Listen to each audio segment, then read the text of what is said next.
واليوم راح نقترح عليكم حلوة بزاف بنينة وتقطع كمية كبيرة. بقاو معايا باش نشوفوا طريقة التحضير. في الريسيبيون راح نحط المارغرين تاعي اللي تكون بدرجة حرارة المطبخ ونضيف عليها سكر ناعم ونضيف ايضا رشة الملح. بما انه الحلوى تاعي راح تكون بذوق جوز الهند راح نضيف هنايا باتاغوم جوز الهند ونخدمهم مليح بيدي حتى يتجانسوا ونتحصلوا على كريمه.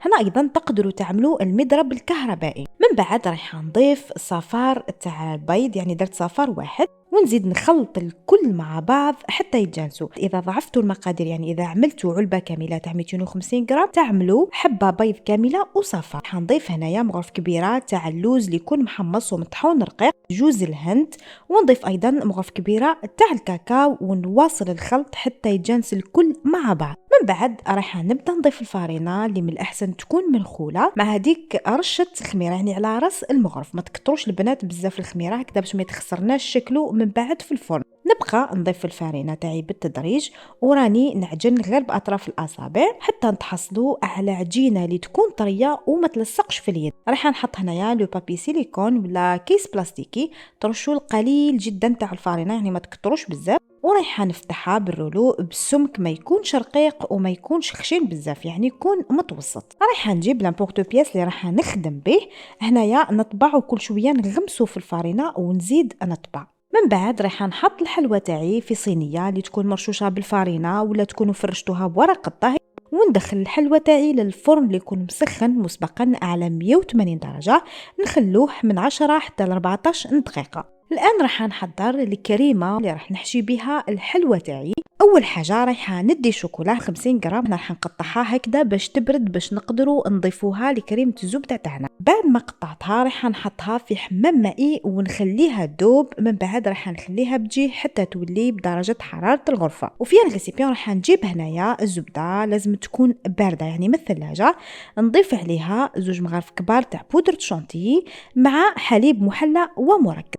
نحتاجوا 3 مغارف كبار يكونوا مملوئين جيدا ما يعادل 70 غرام، والقليل تاع عطر جوز الهند. هنا تقدروا ايضا تضيفوا شويه تاع جوز الهند حوالي مغرف كبيره.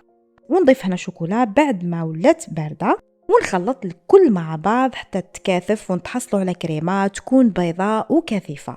نوجد هنايا الكلاصاج. هنا حندي هذاك 200 غرام اللي تبقات لي من لاباط غلاسي، راح نقطعها الى قطع صغيره ونحطها دوب فوق حمام مائي. وبعد ما وجد صابلي ولا الحلوى تاعي وخليتها بردت مليح، راح نجي ونعمرها بالكريمه اللي حضرناها مع بعض. هكذا نعملوا كميه تكون مليحه، ما تكونش ناقصه بزاف وما تكونش ما نكتروش يعني بزاف. الحلوى تاعنا ما تجيناش تقهم، يعني سيرتو كريمه الزبده. والكريمه الزبده البنات اللي تعملوا فيها شوكولا يعني تخرج بزاف بنينه، وسيرتو في السخانه ولا في الصيف ما تذوبش معكم وتشد لكم، يعني ما تامنوش انها كريمه زبده. وندخل الحلوى تاعي للمجمد، نخليها تبرد شويه حوالي 5 دقائق.